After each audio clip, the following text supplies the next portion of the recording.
Polres Pelabuhan Tanjung Priok menggerebek praktik pembuatan materai palsu dan menyita 2.000 lembar kertas materai palsu siap edar. 5 orang ditetapkan sebagai tersangka. Sementara di Kabupaten Tangerang, luapan air Sungai Cirarap dan Situ Gelam setelah hujan deras menyebabkan perumahan warga di daerah Pasar Kemis kebanjiran. Kami sajikan informasinya dalam Metropolitan.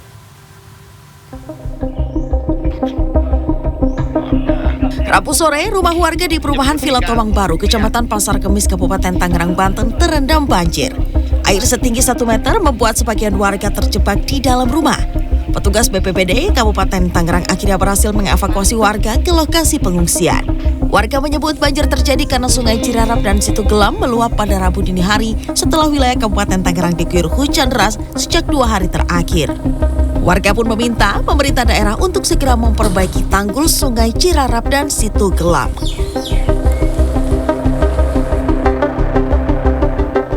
Satuan Reserse Kriminal Polres Pelabuhan Tanjung Priok menggerebek sebuah rumah kontrakan yang dijadikan tempat pembuatan materai palsu di kawasan Bekasi, Jawa Barat pada 14 Juni lalu.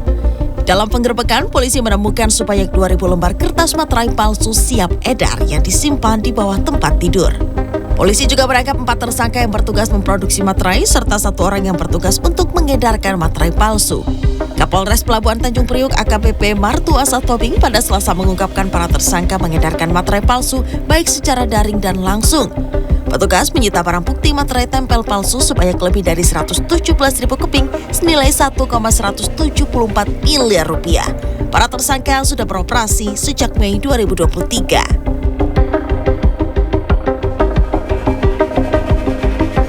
Pengembangan teknologi digital serta perubahan gaya hidup, apalagi penggunaan ponsel secara berlebihan dapat meningkatkan resiko miopia atau rabun jauh pada anak. Menurut Injurnal Warmadewa, prevalensi miopia di Indonesia mencatat sekitar 25% dari populasi. Sedangkan riset di Open Public Health Journal 2023 di Jakarta mengungkapkan fakta setelah pandemi, prevalensi gangguan refraksi mata pada anak sekolah dasar melonjak drastis menjadi 40%. Miopia yang tidak ditangani sejak dini bisa beresiko menyebabkan komplikasi serius seperti glaukoma, ablasi retina, dan katarak dini. Kondisi ini juga berdampak pada prestasi akademik serta kualitas hidup anak secara keseluruhan. Ketua Contact Lens Service GEC Eye Hospitals and Clinic Tri Rahayu pada Rabu pagi menyatakan upaya pencegahan miopia seperti screening diperlukan sejak dini. Terapi non-bedah khusus dengan menggunakan lensa kontak khusus yang dipakai saat anak sedang tidur diklaim bisa mengoreksi bentuk kornea sehingga penglihatan di siang hari menjadi jelas tanpa perlu kacamata.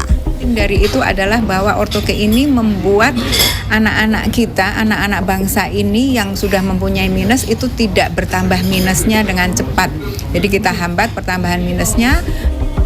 Peran orang tua untuk segera melakukan screening penglihatan terutama pada anak usia sekolah dasar diperlukan sebagai deteksi dini guna mencegah progresi miopia dan mencegah komplikasi di masa depan. Tim Liputan CNN Indonesia. Yang berdiri di